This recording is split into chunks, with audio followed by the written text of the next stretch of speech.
Municipal ఎన్నికల polling కు ముందే కాంగ్రెస్ ఖాతా తెరిచింది. రాష్ట్ర ఎన్నికల కమిషన్ ప్రకటించిన 14 వార్డుల ఏకగ్రీవాల్లో 12 స్థానాలను తన ఖాతాలో వేసుకుంది కాంగ్రెస్.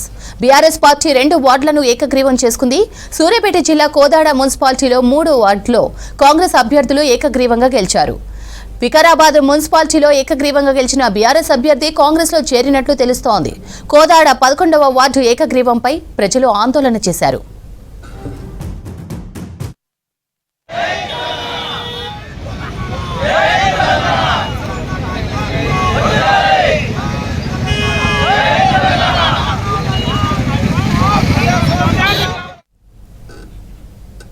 ఇక మున్సిపాలిటీ ఏకగ్రీవాలో కాంగ్రెస్ హవాకు సంబంధించిన మరింత సమాచారం యాదగిరి అందిస్తారు. యాదగిరి, చెప్పండి, మొత్తం ఎన్ని కైవసం చేసుకుంది కాంగ్రెస్ ఇప్పటి వరకు? శ్రవంతి, రాష్ట్రంలో ఈ మున్సిపల్ ఎన్నికలకు సంబంధించినటువంటి దాంట్లో కాంగ్రెస్ ముందే ఖాతా తెరిచిందనే చెప్పొచ్చు.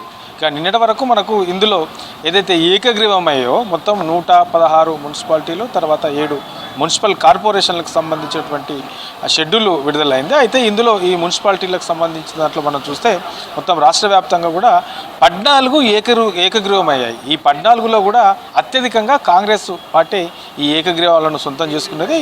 ఈ మున్సిపల్ ఎన్నికల ఫలితాలకు సంబంధించిన దాంట్లో తన ఖాతాను ఓపెన్ చేసిందని చెప్పవచ్చు. అయితే ఇందులో మొత్తం 14లో 12 కాంగ్రెస్ ఏకగ్రీవంకు సొంతం చేసుకుంటే ఇక 2 టీఆర్ఎస్ పార్టీకి సంబంధించి 2 ఏకగ్రీవంకు వాళ్ళు ఏకగ్రీవంగా సొంతం చేసుకున్నారు.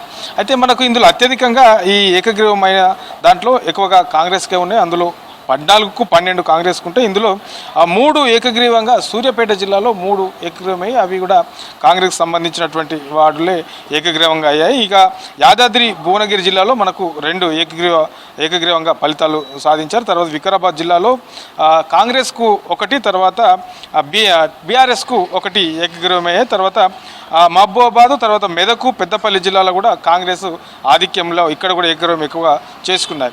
సో ఇట్లా ఎక్కువగా మొత్తం 14కి 12 కాంగ్రెసే వీటికి సంబంధించి ఏకగ్రీవాలను తన ఖాతాలో వేసుకున్నది, 2 బీఆర్ఎస్ వేసుకున్నది.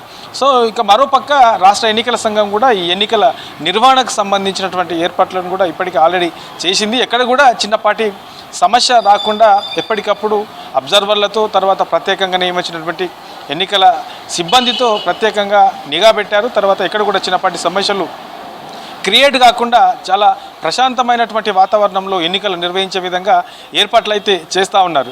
ఇక నిన్నటి వరకు కూడా మనకు ఈ విడ్రాకు సంబంధించి నామినేషన్లకు లొల్లి ఉండే, తర్వాత చాలామంది కూడా ఆశావాదులు నామినేషన్ వేసిన తర్వాత తమ పార్టీకి అనుగుణంగా ఇస్తే పోటీలో ఉంటామని మరికొందరు, తర్వాత ఇండిపెండెంట్గా మరికొందరు, ఇట్లా రకరకాల చర్చ జరిగాయి. తర్వాత బుజ్జగింపులకు సంబంధించి కూడా నిన్న మధ్యాహ్నం 3 వరకు కూడా కొనసాగింది. కాబట్టి ఫైనల్గా రాష్ట్ర వ్యాప్తంగా మొత్తం మనకు 6701 మంది నిన్న ఒకరోజే విడ్రా చేసుకున్నారు. ఇక మిగతా మొత్తం ఈ మున్సిపల్ ఎన్నికలకు సంబంధించిన దాంట్లో 12,993 మంది అభ్యర్థులు ఈ ఎన్నికల బరిలో ఉన్నారు. ఇక ఇవాల్టి నుంచి ఈ ఎన్నికల నిర్వహణకు సంబంధించి, ఎన్నికల ప్రచారానికి సంబంధించినటువంటి ఈ ప్రచారము మరింత స్పీడ్ అయ్యే అవకాశం ఉంటుంది.